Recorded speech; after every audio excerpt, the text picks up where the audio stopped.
Hello and welcome to Warrior Maven, the Center for Military Modernization. I'm Kris Osborn. Very significant guest today, an amazing American, the commander of the Gulf War Air Campaign, as well as Operation Enduring Freedom, retired Lieutenant Colonel David Deptula. He is a former F-15 pilot as well, and currently serves as the Dean of the very prestigious Mitchell Institute for Aerospace Studies. Sir, it's a pleasure to have you. Thank you for your expertise. It's great to be on, Kris. I really appreciate the invite and look forward to chatting with you. What is your assessment of the likely to be ongoing debate about the question of a no-fly zone? Clearly, there's a concern about not wanting an escalated confrontation between Russia, NATO, and the West. At the same time, when one simply looks at the numbers of aircraft, the number of US F-35s, the number of NATO countries now adopting F-35s, one has to think, just in a cursory sense, that the US and NATO would do quite well in the air against a Russian force. Well, Kris, let me offer for your audience some perspectives on just what a no-fly zone is and what it entails.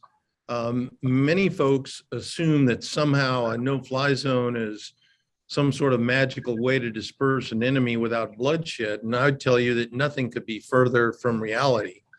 In fact, a no-fly zone is not a military half measure. It's full-fledged combat designed to deprive an enemy of its air power, and it involves direct and sustained warfighting.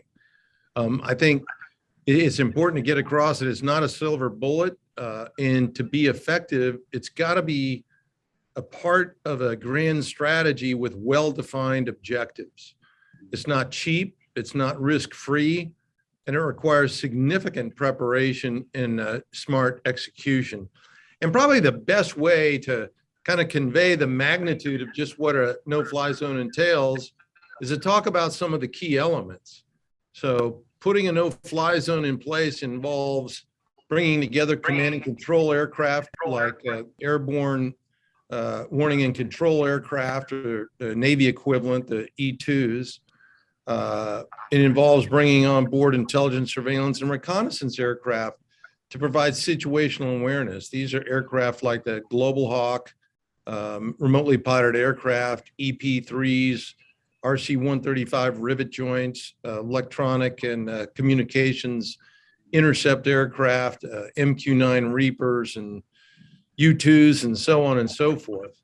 And then there is suppression of enemy air defense aircraft. These would be aircraft like the EF-18G from the Navy, F-16s, and F-22s.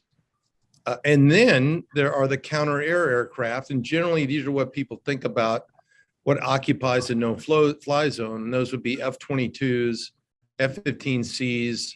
If you bring the Europeans into it, it would be Rafale and Typhoon.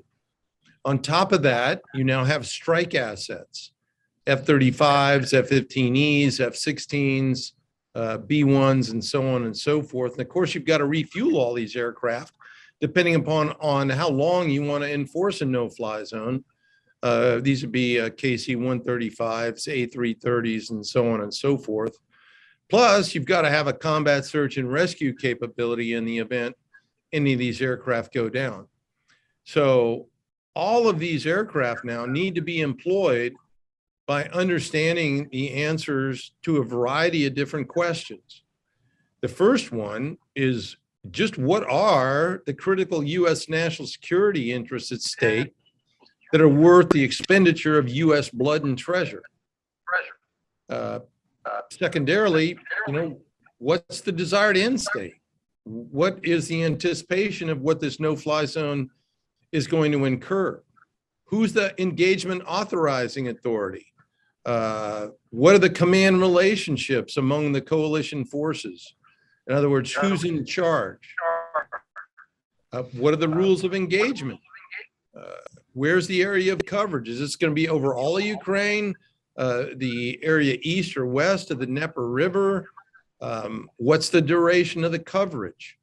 24/7, daytime only, nighttime only? How about the anticipated duration? Are we talking about days or months? And then there's the whole issue of what are the elements subject to engagement? Are these just Russian aircraft only, military only, cargo carriers from other countries? Are they liable to be hit on the ground, or do they need to be airborne? How about airfields? The best way to kill aircraft is by catching them on the ground. Then there's a whole issue of air defenses, the surface-to-air missile systems, the anti-aircraft artillery, command and control, communications nodes, and what indicates hostile intent. You know, when I was the commander of the no-fly zone in northern Iraq, if my airplane was illuminated by a hostile enemy radar, we'd blow it up. Then there's the issue of helicopters.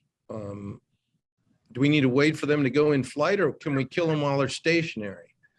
So as you can see, there is a lot more to a no-fly zone than just declaring airspace to be free of an adversary. It's a no-fly zone is actually an air occupation with attendant consequences. And to give you a feel, back in 1999, in that 1 year alone, when I was a Northern Watch commander, we destroyed over 150 large caliber anti-aircraft artillery guns, more than 30 surface-to-air missile radars, over 15 surface-to-air missile launchers, and dozens of command and control and communications vans. And that's not all of it. There's a lot more, but just in the interest of time, I'll stop there. So the establishment of a no-fly zone over Ukraine would unquestionably be a major escalation where Ukraine would gain NATO as a co-belligerent without the precursor of a formal alliance. And in effect, this political use of air power would mirror the entangling alliances that brought Europe into World War I, and that's something that I don't think we want to repeat.